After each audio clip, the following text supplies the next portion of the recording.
अनुच्छेद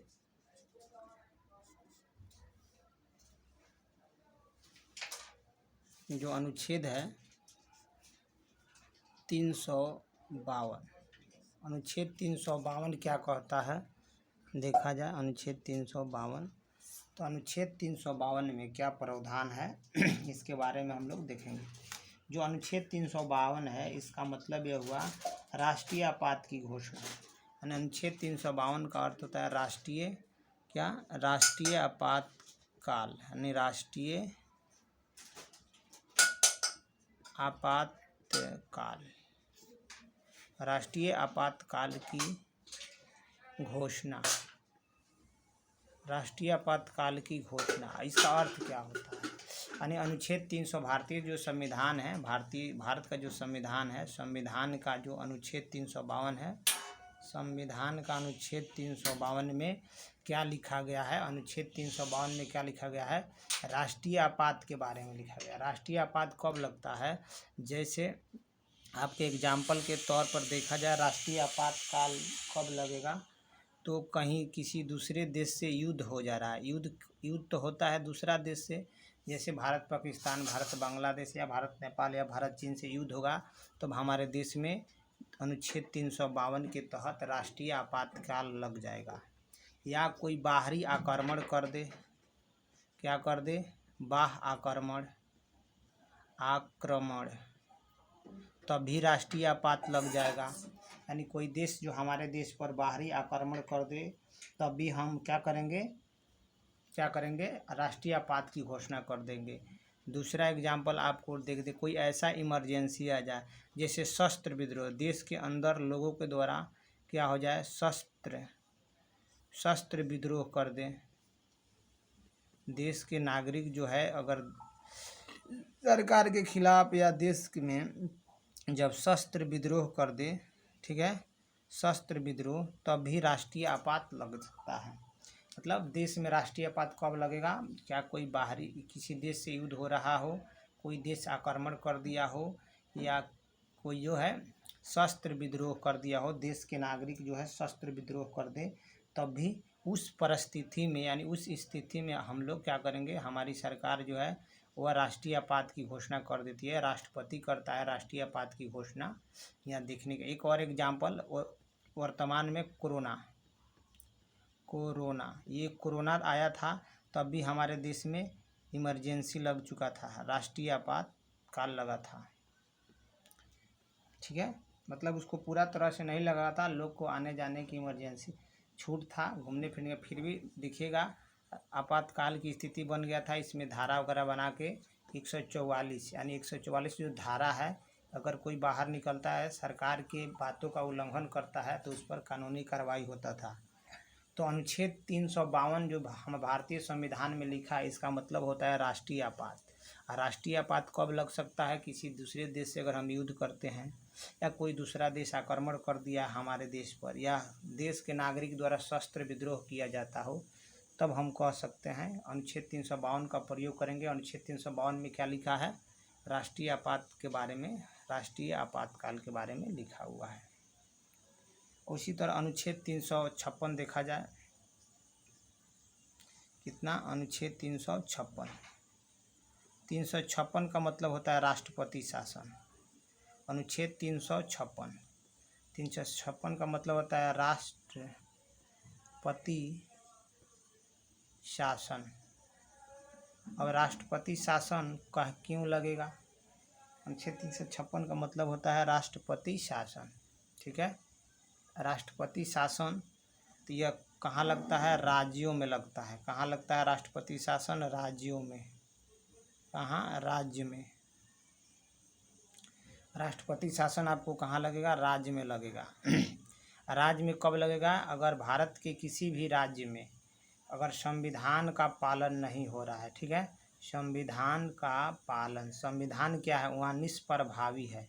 एक नया शब्द आता है निष्प्रभावी, निष्प्रभावी, जैसे निष्प्रभावी है संविधान, वहाँ संविधान के हिसाब से वहाँ काम नहीं हो रहा है, संविधान लागू नहीं है, संविधान का उल्लंघन है, संविधान के माध्यम से जो संविधान में प्रावधान है उस हिसाब से किसी राज्य का कानूनी व्यवस्था प्रशासनिक व्यवस्था नहीं चलता है, तब राज्यपाल जो है राष्ट्रपति को रिपोर्ट करता है। राज्य का मुखिया राज्यपाल होता है और ये राज्यपाल किसे राष्ट्रपति को भेजेगा, राष्ट्रपति को कहेगा। तो राष्ट्रपति जो धारा मतलब अनुच्छेद 356 के तहत राष्ट्रपति राज्यों में राष्ट्रपति शासन जो लगता है उसे राष्ट्रपति शासन कहते हैं। बस इतना ही जानना है, अनुच्छेद 356 राष्ट्रपति शासन।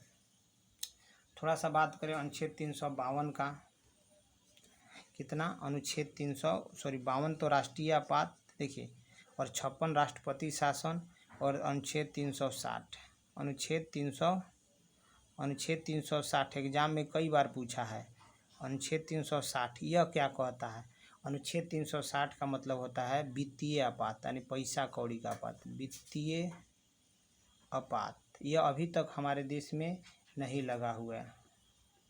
आपात या काल यानी वित्तीय आपातकाल अभी भी हमारे देश में यह अभी तक नहीं लगा हुआ है, यानी वित्तीय आपात अभी तक हमारे देश में नहीं लगा हुआ है। ठीक है, और वित्तीय यानी अनुच्छेद 360 का मतलब होता है वित्तीय आपात, और वित्तीय आपात की घोषणा करने का प्रावधान भी राष्ट्रपति के पास है। किसके पास है? राष्ट्रपति ही करता है सब। देखिए, राष्ट्रीय आपात या राष्ट्रपति शासन है। वित्तीय आपात की घोषणा यानी इमरजेंसी, पैसा का संकट, क्राइसिस आ जाए तब अनुच्छेद 360 के तहत वित्तीय आपात लगा दिया जाता है। अब हम लोग बात करेंगे अनुच्छेद 368, जो बहुत इम्पोर्टेंट अनुच्छेद है। अनुच्छेद कितना है? 368। और यह अनुच्छेद जो 368 है, इस जो अनुच्छेद 368 है इसमें क्या प्रावधान है? तो देखिए, संसद जो है ना, देखिए संविधान जो है, भारतीय संविधान में संशोधन करने की प्रक्रिया है। क्या है? संविधान में, भारतीय संविधान जो है उसमें संशोधन करने की प्रोसेस है, प्रक्रिया है। तो यह कौन प्रक्रिया? अनुच्छेद 368 है, इसमें संविधान संशोधन करने की प्रक्रिया के बारे में बताया गया है। तो यह संशोधन कौन करेगा? संसद करेगा। कौन करेगा? संसद। तो संसद करेगा, और ये संसद को शक्ति मिला हुआ है, शक्ति कि अनुच्छेद 360 का प्रयोग करके संविधान में संशोधन कर सकता है। यानी अनुच्छेद 360 का मतलब ही होता है संविधान में संशोधन करना। तो कौन करेगा? संसद करेगा।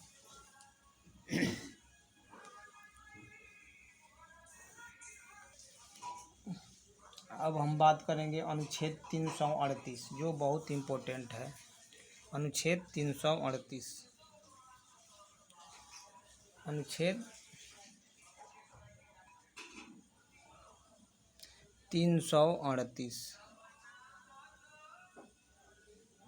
अनुच्छेद 338 जो भारतीय संविधान में अनुच्छेद 338 है, यह कौन सा प्रावधान कर रहा है? इसके बारे में थोड़ा देखा जाए। यह कौन सा प्रावधान कर रहा है जो भारतीय संविधान का अनुच्छेद 338 है? तो इसमें देखिए, जो एससी होता है, यानी एससी का मतलब अनुसूचित जाति,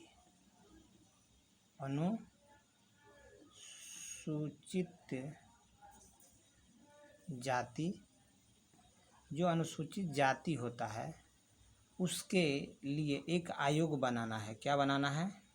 आयोग की स्थापना किया गया, आयोग का।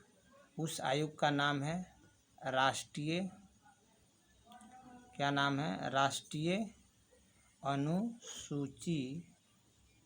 अनुसूचित जाति आयोग, राष्ट्रीय अनुसूचित जाति आयोग। ठीक है, राष्ट्रीय अनुसूचित जाति आयोग। यानी अनुच्छेद 300 जो संविधान का अनुच्छेद 338 है ना, 38, इसमें क्या कहा गया है कि जो अनुसूचित जाति होता है, अनुसूचित जाति जो एसी समुदाय है, एसी कट समुदाय जो है इसके लिए क्या करना है? इसके लिए एक प्रावधान करना है। क्या चीज़ का प्रावधान है? जो अनुच्छेद 360 है और 338 है, उसमें प्रावधान है जो एसी समुदाय के लिए एक आयोग होगा, राष्ट्रीय अनुसूचित जाति आयोग। क्या होगा? आयोग।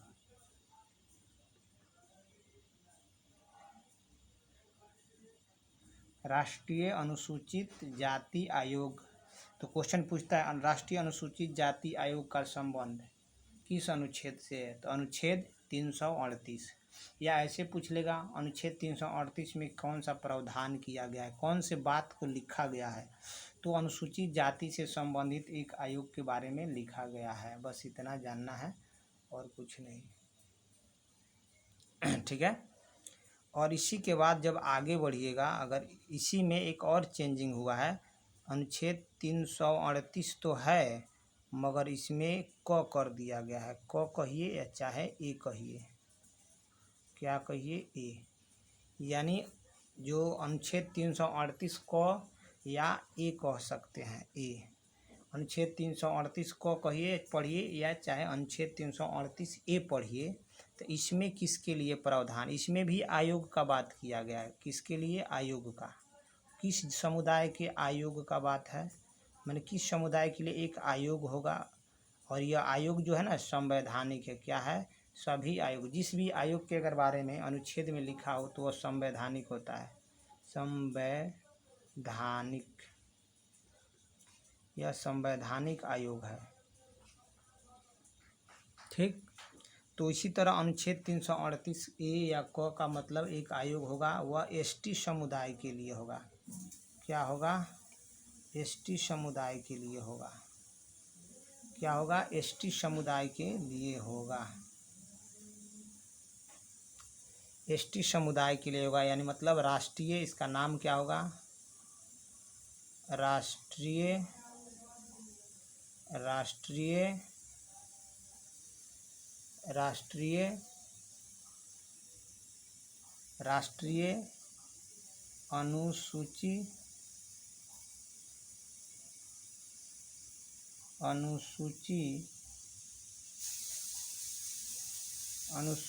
राष्ट्रीय अनुसूचित जनजाति आयोग। राष्ट्रीय अनुसूचित जनजाति आयोग। ठीक है।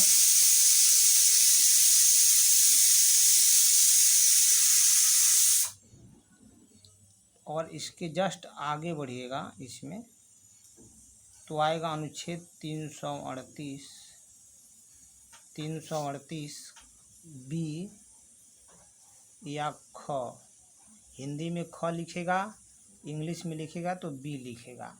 यानी अनुच्छेद 338 का मतलब हुआ, अनुच्छेद 338 में क्या प्रावधान है उसके बारे में हम लोग देखेंगे। तो अनुच्छेद 338 में क्या लिखा है कि ओबीसी के बारे में लिखा है। कौन से समुदाय?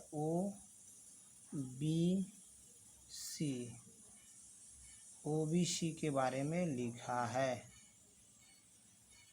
यह ओबीसी के बारे में लिखा है। ओबीसी के लिए क्या होना चाहिए? एक आयोग होना चाहिए। तो ओबीसी के लिए कौन आयोग होगा? ओबीसी के नाम पर होगा। तो ओबीसी के नाम क्या है? हिंदी में नाम क्या होता है? अदर बैकवास्ट कास्ट, यानी अति पिछड़ा, यानी पिछड़ा जाति। पिछड़ा जाति आयोग। पिछड़ा जाति आयोग जो है बनेगा अनुच्छेद 338 बी के तहत। अनुच्छेद 338 ए के तहत एसटी यानी राष्ट्रीय अनुसूचित जनजाति आयोग बनेगा। और अनुच्छेद 338 के तहत कौन सा आयोग बनेगा? राष्ट्रीय अनुसूचित जाति आयोग। इस एसटी में जनजाति आयोग, इसमें राष्ट्रीय आगे मेंशन कर लीजिए। राष्ट्रीय यानी इसमें राष्ट्रीय होगा। राष्ट्रीय पिछड़ा वर्ग जाति आयोग जो है अनुच्छेद 338, देखिए अनुच्छेद 338 है। एससी के लिए अनुच्छेद 338 है, एसटी के लिए अनुच्छेद 338 ए कर दिया गया है। और ओबीसी के लिए अनुच्छेद 338 बी कर दिया गया है। हम बात करेंगे अनुच्छेद 330। कितना? अनुच्छेद 330, अनुच्छेद 331, अनुच्छेद 300 कितना 332। 3 अनुच्छेद का बात करेंगे, अनुच्छेद 330, अनुच्छेद 331, अनुच्छेद 332। अगर आप देखिएगा अनुच्छेद 330 में क्या लिखा गया है, तो अनुच्छेद 330 में क्या प्रावधान है, तो कहा गया है कि लोकसभा में, देखिए लोकसभा जो है, लोकसभा, उस लोकसभा में अनुच्छेद 330 में कहा गया है कि लोकसभा जो है, उस लोकसभा में एससी और एसटी जो समुदाय है, एससी एसटी समुदाय है, इस समुदाय के लिए मतलब इन लोगों के लिए सीट का आरक्षण है। क्या है? सीट का आरक्षण है। क्या है? सीट का आरक्षण है। आरक्षण, सीट का आरक्षण है। मैंने कहने का मतलब है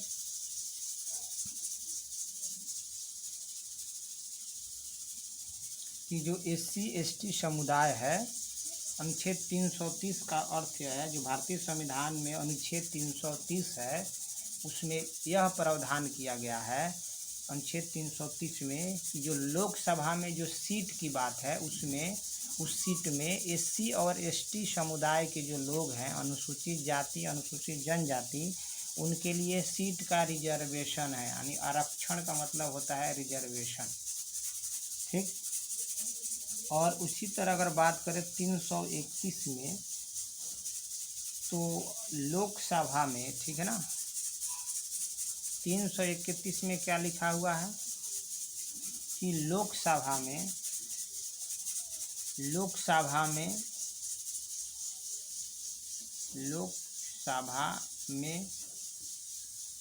जो लोकसभा है, लोकसभा में अलंग भारतीय समुदाय, जो अलंग भारतीय समुदाय कौन है, उस लोकसभा में अलंग भारतीय समुदाय के जो लोग हैं, उनके लिए 2 सीट का आरक्षण है। 2 सीट का आरक्षण या प्रावधान है कि अगर देखा जाए, आरक्षण नहीं है, प्रावधान किया गया है, या आरक्षण भी कह सकते हैं, माने प्रतिनिधि उनकी, अगर लोकसभा में अलंग समुदाय के प्रतिनिधि नहीं पुगते हैं, तो उनके लिए क्या प्रावधान है कि उनके लिए जो सीट है ना, उनके जो समुदाय हैं, उनके समुदायों के लिए 2 सीटों का मतलब रिजर्वेशन ही समझिए, क्योंकि राष्ट्रपति वो 2 समुदायों को क्या करता है, उसमें नियुक्त करता है, चुन के नहीं आते हैं। तो इसीलिए अनुच्छेद 331 में लिखा गया कि लोकसभा में अलंग भारतीय समुदाय। अब अलंग भारतीय समुदाय का मतलब होता है माता होना इंडिया होना चाहिए, माता जो हो इंडियन हो और पिता जो है विदेशी हो, तो अलंग भारतीय समुदाय कहा जाएगा। अगर बात करें अनुच्छेद 332 का, अनुच्छेद 332 का अगर बात किया जाए, तो 332 में क्या है कि जो राज्य के विधानसभा है, राज्य में जो विधानसभा है, राज्य में जो विधानसभा है, क्या है, विधान सभा है, उस राज्य के जो जिस माने किसी भी राज्य के, राज्य विधानसभा लिखना चाहिए ना,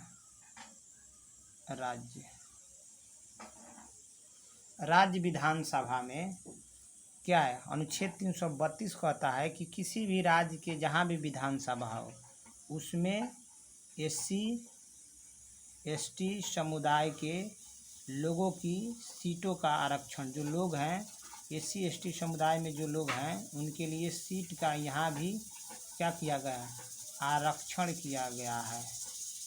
क्या किया गया है, आरक्षण का प्रावधान किया गया है। तो हमने समझा 330, 331 और 332। एक बार फिर रिपीट कर दें। 332 में लिखा है जी कोई भी राज्य हो, जैसे बिहार हो, आंध्र प्रदेश हो, उत्तर प्रदेश हो, झारखंड हो, पंजाब हो, बंगाल हो, जहाँ भी विधानसभा है वहाँ विधानसभा में एससी और एसटी समुदाय के लोगों के सीट का आरक्षण का प्रावधान है, आरक्षण किया गया है। अगर 331 का बात करें तो लोकसभा में अलंग भारतीय समुदाय होते हैं, उनके लिए 2 सीटों का प्रावधान है, जो कि अब यह ख़त्म हो चुका है। यानी 104वां संविधान संशोधन हुआ है वर्तमान में 2019 में, और इसे समाप्त कर दिया गया है। क्या कर दिया गया है, समाप्त कर दिया गया है। अलंग भारतीय समुदाय में अब लोकसभा में उनकी नियुक्ति राष्ट्रपति नहीं करेगा, इन सीट का ही प्रावधान समाप्त कर दिया गया है। अगर बात करें 330 का, तो लोकसभा में एससी और एसटी समुदाय के लोगों के लिए क्या है, एससी और एसटी समुदाय के लोगों के लिए आरक्षण का प्रावधान है लोकसभा में। ठीक है। आर्टिकल 340 का बात कर लिया जाए।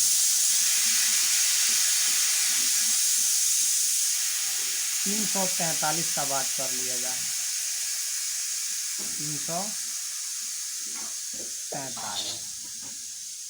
343 क्या प्रावधान करता है, 343। ठीक है, 343 है, इसका क्या प्रावधान है।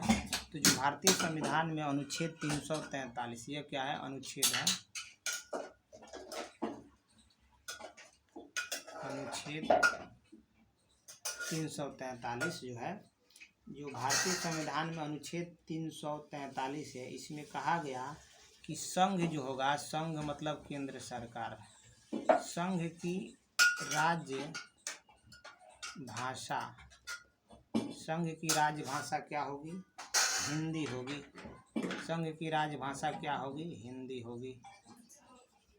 यानी कहा गया है अनुच्छेद 343 बहुत इंपॉर्टेंट, एग्जाम में कई बार पूछा है कि जो भारतीय संविधान का अनुच्छेद 343 है, इसमें क्या कौन सी प्रावधान किया गया है। तो उसमें यह प्रावधान है कि संघ की राजभाषा हिंदी होगी, और भाषा तो हिंदी होगी, मगर लिपि क्या होगी, लिपि क्या होगी, तो लिपि जो होगी देवनागरी होगी, देवनागरी होगी। लिपि क्या होगी, देवनागरी होगी। तो अनुच्छेद 343 हमने समझा। 343 में क्या प्रावधान है कि संघ की जो भाषा होगी हिंदी होगी, और लिपि जो होगी वह देवनागरी होगी। ठीक है। और अनुच्छेद अगर बात करें 343 का अनुच्छेद, अगर एक और अनुच्छेद की बात, ये 343 का बात था, 344 का बात किया जाए, अनुच्छेद 344 में क्या प्रावधान है, तो आप देखिएगा अनुच्छेद 344 में क्या प्रावधान किया गया। राजभाषा, देखिए ये तो संघ की राजभाषा हिंदी होगा, लिपि देवनागरी होगा, मगर 344 में कहा गया है कि राज्य जो भाषा हो, आयोग समझते हैं, उसके लिए एक आयोग बनेगा, राजभाषा आयोग। तो यह देखना है कि राजभाषा आयोग के जो बात है वह अनुच्छेद 344 में कहा गया है। यानी भारतीय संविधान का जो अनुच्छेद 344 है, उसका संबंध राजभाषा आयोग से है। आयोग, बस इतना याद रखना है, राजभाषा आयोग। 343 से संघ की भाषा हिंदी होगी, लिपि देवनागरी होगी।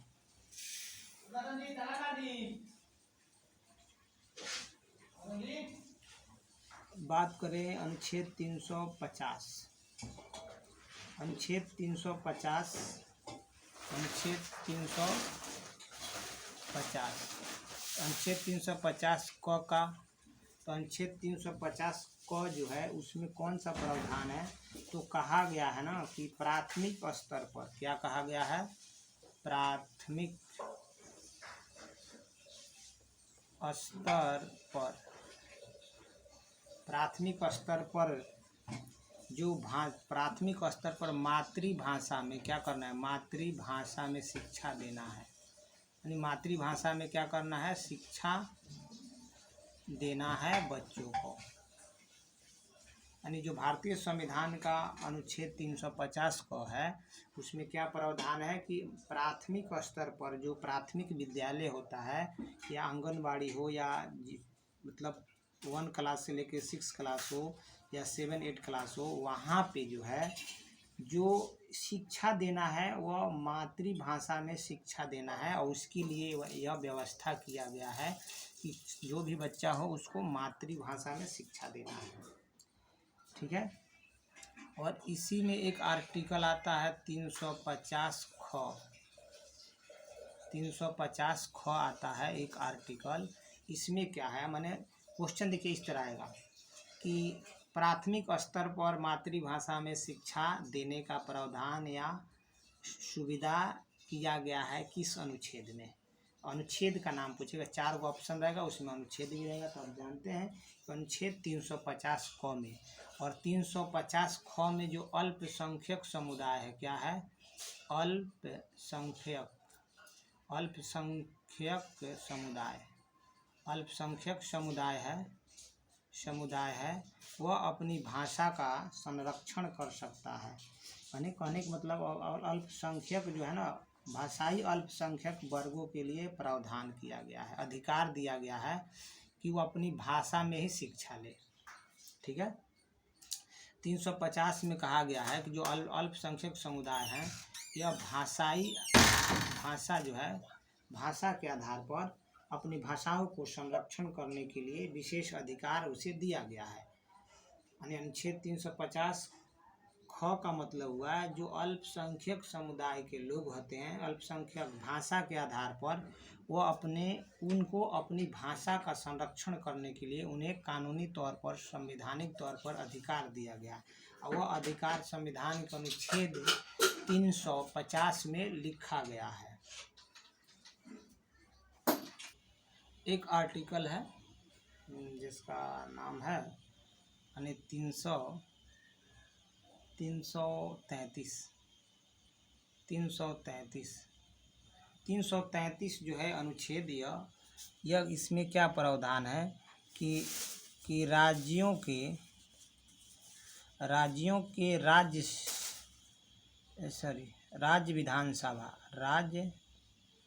विधानसभा जो होता है, राज्यों के राज्य विधानसभा होता है, उसमें क्या है, उसमें अलंग भारतीय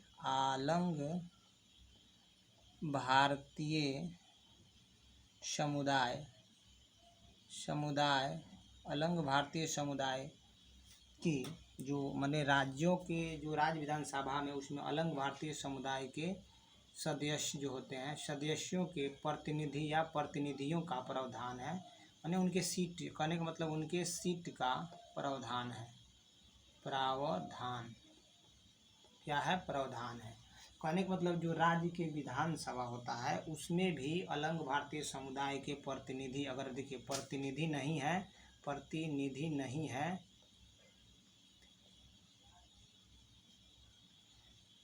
क्या है, प्रतिनिधि अगर नहीं है,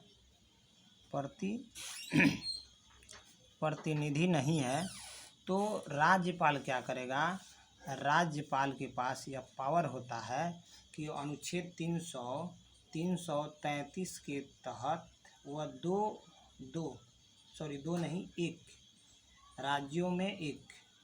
राज्यपाल राज्यों में एक अलंग भारतीय समुदाय के सदस्यों की नियुक्ति कर सकता है। यह प्रावधान किया गया है अनुच्छेद 333 में, इस तरह का प्रावधान है। यानी अनुच्छेद 333 का मतलब क्या हुआ कि अगर राज्य में अलंग भारतीय समुदाय के सदस्यों का प्रतिनिधि अगर वहाँ नहीं पहुँचा है, तो राज्यपाल अपने तरफ से एक अलंग भारतीय समुदाय के सदस्यों को नियुक्त कर सकता है। अब हम बात करेंगे एक और अनुच्छेद का, जो देखते हैं अनुच्छेद का, यानी 312 312 312 जो अनुच्छेद है इसमें क्या प्रावधान है? 312 में क्या प्रावधान है? तो 312 में क्या कहा गया है? अखिल भारतीय सेवा यानी यूपीएससी का बात किया गया है। यूपीएससी अखिल भारतीय सेवा, इसका हिंदी होता है अखिल भारतीय सेवा, माने सेवा का प्रावधान है, उसमें बात किया गया यानी घोषणा किया गया। अनुच्छेद 312 का संबंध क्या है? अखिल भारतीय सेवा से संबंधित है। बस इतना अगर आपको याद है कि अनुच्छेद 312 का संबंध अखिल भारतीय सेवा से है और 315 भी है। देखिए 315, अब 315 में क्या कहा गया है यह भी देखने और समझने की बात है। 312 में तो अखिल भारतीय सेवा की बात किया गया, मगर 315 में कहा गया है कि संघ एवं राज्यों के लिए लोक संघ सेवा आयोग होगा। क्या होगा? लोक संघ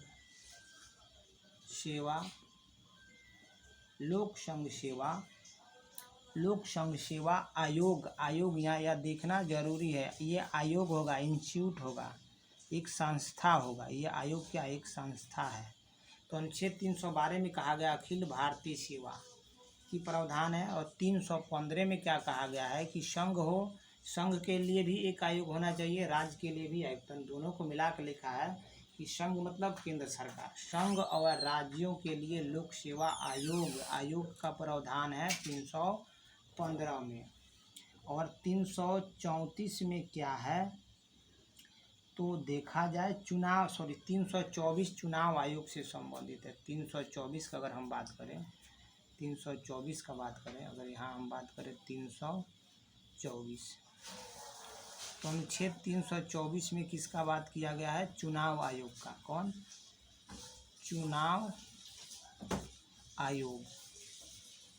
चुनाव आयोग के बारे में प्रावधान है। ने चुनाव आयोग के बारे में लिखा गया है अनुच्छेद 324, और अनुच्छेद 324 में चुनाव आयोग के बारे में लिखा गया है। तो इसमें इसकी शक्ति के भी बारे में लिखा गया है, शक्ति के बारे में, कार्य के बारे में, सेवा वेतन भत्ता, नियंत्रण, चुनाव पर नियंत्रण के बारे में, इन पर इनके निहित है। मतलब कहने का मतलब अनुच्छेद 324 जो है वह चुनाव आयोग से संबंधित है। उसमें उसके सदस्यों के बारे में भी लिखा गया है, सदस्यों के बारे में, चुनाव आयोग को कितने सदस्य होगा, चुनाव आयोग की संरचना यानी अनुच्छेद 324 बहुत बार एग्जाम में पूछा है। अगर आपके पास क्वेश्चन एग्जाम में आता है कि चुनाव आयोग से संबंधित अनुच्छेद, शक्ति, कार्य, नियंत्रण, सदस्य या संरचना, तो अनुच्छेद 324। कभी कभी क्वेश्चन में अनुच्छेद 324 रहेगा, ऑप्शन में चुनाव आयोग, राज्य चुनाव आयोग, वित्त आयोग, इस तरह करके ऑप्शन रहेगा। तो आप देख लीजिएगा कि अनुच्छेद 324 है, इसका संबंध किससे है? जो चुनाव कराता है। तो देखिए जो चुनाव कराता है, तो भारत में एक चुनाव आयोग है जो भारत में केंद्र सरकार का चुनाव और राज्यों के लिए भी चुनाव कराता है, और केंद्र सरकार के लिए, कहने का मतलब लोकसभा का भी चुनाव कराता है। लोक अगर ऐसे लिखे शॉर्टकट में, लोकसभा और राज्य माने राज्य का भी चुनाव कराता है, राज्य विधानसभा का भी चुनाव कराता है, और लोक संसद यानी लोकसभा का भी चुनाव कराता है। तो आपको यह ध्यान रखना चाहिए कि अनुच्छेद 324 में चुनाव आयोग के बारे में बात किया गया है। एक आर्टिकल और है 326, और इससे हम लोग समझेंगे 326 का। 326 में क्या प्रावधान है, क्या नहीं है, आइए समझते हैं। 326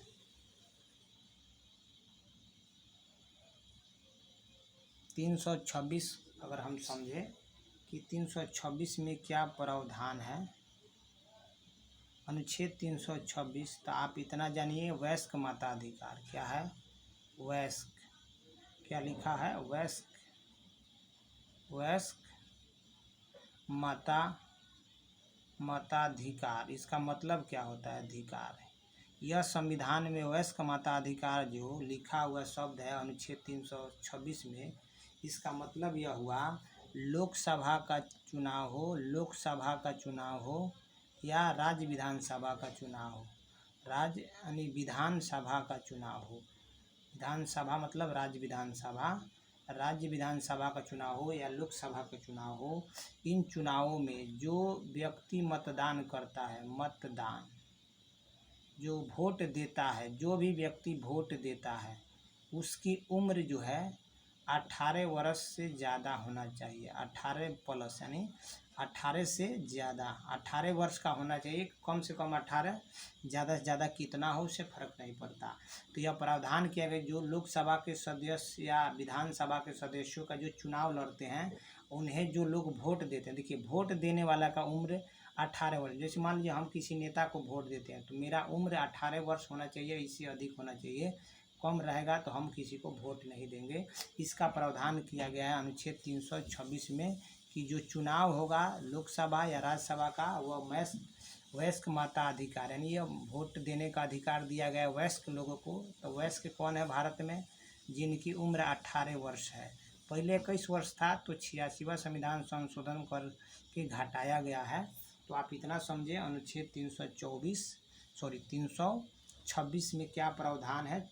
वोट देने का अधिकार, किस तरह का? वयस्क मताधिकार का अधिकार है। मैं वयस्क मताधिकार अनुच्छेद 326 में लिखा है वयस्क मताधिकार, यानी जो भी लोकसभा राज्यसभा के चाहे वोट देगा उसका उम्र 18 वर्ष या 18 वर्ष से ज़्यादा होगा तब।